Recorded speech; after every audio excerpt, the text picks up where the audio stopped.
What's up, everybody? Yeah, I'm making another video for my car. Somebody mentioned, I know the quality sucks, but I'm holding it in my hand this time, not doing it in the handheld, so hopefully it'll be better. Anyway, I was thinking about this guy, Michael Scheuer, who was pretty popular in the media, I would say about 10 years ago. Once shit started to go south in Iraq and the war on terror, he was maybe the most prominent dissident voice. Interesting guy, interesting career. He was in charge of the Bin Laden unit of the CIA, apparently. And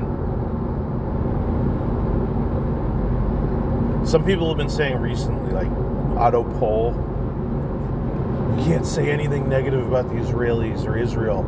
Like it's game over. You might as well go hide in a hole. It's nothing for you. You're going to be shunned. You're going to be attacked. Blah, blah, blah. Well, I was thinking this guy, who I found to be pretty interesting. I mean, I might disagree with him. I'm not sure or not. But I enjoyed hearing his takes. His dissident takes. He was a huge name. And he was popular because he gave a dissident viewpoint.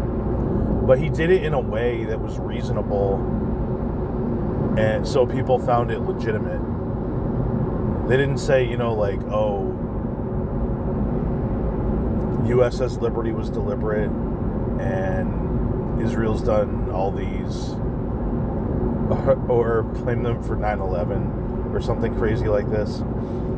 He just said, in this video, and on other occasions, I remember him saying, if it was up to him, he would drop the Israelis tomorrow. But it was really interesting the way he said it. He said, politicians need to treat our people like adults and say, hey, the war on terror and our struggles in the Middle East with various groups, various factions, are part and parcel of our foreign policy, but it's worth it because, I don't know, we're not going to be pushed around by a bunch of fucking goat herders from Afghanistan who decide they're going to try to fuck up our operations. Something like this. He said, if you really think our struggles are because of Israel and it's worth it, that's what you need to tell the American people. And I think some politicians, some policymakers would say that, we're not going to allow ourselves to be pushed around by a bunch of Islamic religious fundamentalists. And we support Israel because it's the right thing to do. And we feel like it positions us strategically in the world. Why should we let these people put fear in us when we think supporting Israel against Syria, against Iran, is just the smart and reasonable and moral thing to do? That's what he said. Very reasonable take. We definitely get flack for what we do in the world, not just in the Middle East, but for supporting countries like South Korea, Taiwan, everywhere in the world. There's negative externalities from that. So he said those should be realistically discussed, which was totally reasonable. He was a huge media figure. He was on all the big shows like Bill Maher, CNN, Fox News. You name the show, he was on it. And he was anti-Israel.